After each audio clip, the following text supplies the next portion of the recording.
Friends, I am astonished that you've all made it. In fact, I have to say, it's wonderful to see you. And we're going to have a very agreeable... I'm just fretting slightly. No, we're fine. Okay. We're going to have a very agreeable, fascinating conversation. And we're all going to love each other. And I've just expressed those feelings to our escorts, our friendly escorts, outside. And I said to Judith, if I could have given them a cup of tea, I would, because they do look very cold. And they would be happier in here, is the truth, because we aren't cold. We're warm and we're lovely, and we're going to conduct our conversation tonight in that spirit, aren't we? Say yes. Okay. Good. So, the first thing I've got to say is, by way of an explanation, Women's Place UK had hoped to be more central and in a building that was easier to find, and easier and closer to a place of refreshment afterwards. However, there was some difficulty when the people who ran the building were worried that there might be nastiness to deal with, and weren't able to hold on to the agreement. Anyway, we don't need to go into that, because we then found another location, and here we all are, and you found it, which is marvellous. I want to say a word before we get going. I'm going to chair this conversation. I am the queen of this conversation, so you will do as I tell you, won't you? I'm only joking. And I want to say a word about the route into all of this, because it begins really with, obviously, the issue of transgenderism, transsexualism, the politics of gender generally. But a specific issue arose some 10 dozen years ago, which helps us understand why Women's Place UK have been brave in organising these meetings, these conversations, and why they're so very important to have. Because I think we're in a unique moment, historically, in the conversations, the struggles around gender and sexuality and sex and bodies. And it's a rather odd moment that we've come to, and I want to just spend a minute or two explaining that before I introduce our speakers. And it coincides with my journey into this, which was when the National Union of Students women's organisation banned a feminist for airing questions about what transsexuality and transgender means. And indeed, those questions went to the issue, what does woman mean? What is a woman? Is it a thing? Is it an identity? Is it a feeling? Is it a style? Is it a pair of shoes? So asking those sorts of cheeky questions got this woman, Julie Bindel, banned. She was the only feminist amongst a bunch of fascists to be no-platformed by the National Union of Students organisation, which many people felt very uncomfortable about. This went on year after year, and the thing that became kind of entrenched in the thinking of many people about why she should be no-platformed was that she was speaking hate speech, that she was offensive. Now, of course, she wasn't speaking hate speech, but she was being a bit, it must be said, offensive, because part of the charm of Julie Bindel is that she can be very offensive, including to me, it must be said, and I love her.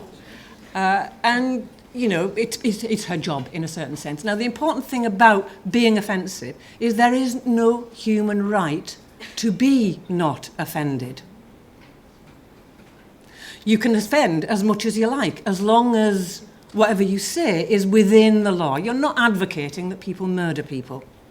And this becomes salient to this conversation, because in the assertion that she is indeed not just speaking hate speech, but that she's going beyond that, we get to the crux of what seems to be intractably difficult and uniquely difficult about the conversation that we're trying to have.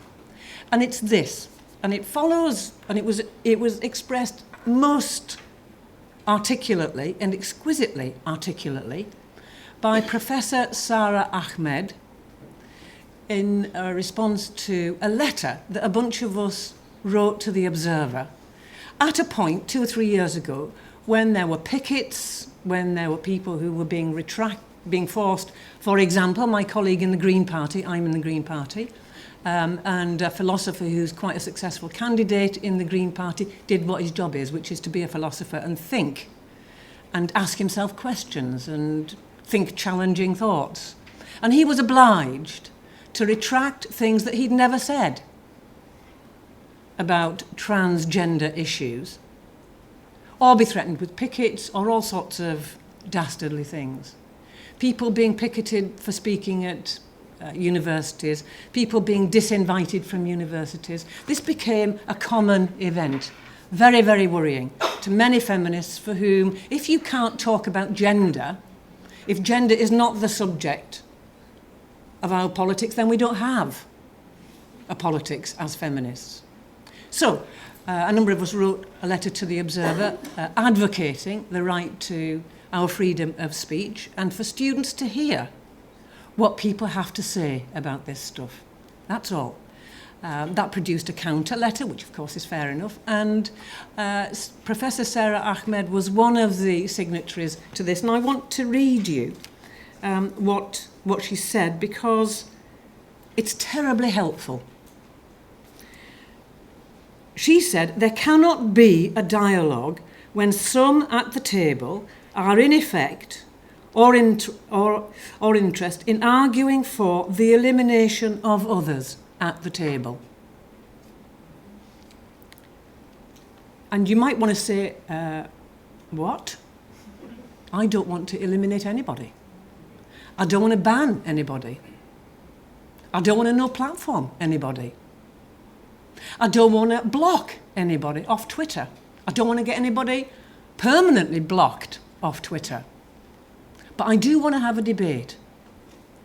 And she helpfully goes to the heart of this because she says, as if, of course, to disagree or have a debate was death, she says, "We do not agree that freedom of speech is the freedom to speak unaccountably." Now, this is the key.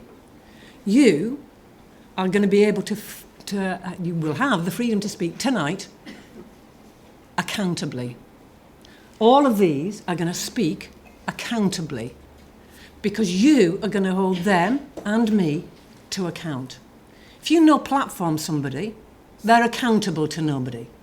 Students and other humans will be denied access to not just hearing you speak, i.e. your freedom of speech is at stake, but hearing you at all. And even more important, upon hearing you, challenge you. So it's not just the person whose speech is denied, it's the person who might want to hear it who is denied. So what's at stake is a fundamental issue about debate, democracy, and the dignity of politics itself, because that's really the point, isn't it? Politics is a space where what you do is lay down your arms and agree to peacefully engage, sometimes in conflict and sometimes in disagreement. And disagreement does not, I think we would all agree, wouldn't we, doesn't mean death. So nobody tonight is going to die. All of you are going to have your right to listen and speak and mutter and sing, if you like, protected. But what I want to insist upon is that because this is so central to the lives of women, and this is absolutely the core of what Women's Place UK is on about, is we're going to do it in the best way possible. We're going to do it in a way that is dignified and that honours that great, great movement that we all feel touched by and that we're all part of, which is the movement to enable women to speak, be heard, be changed, and change the world.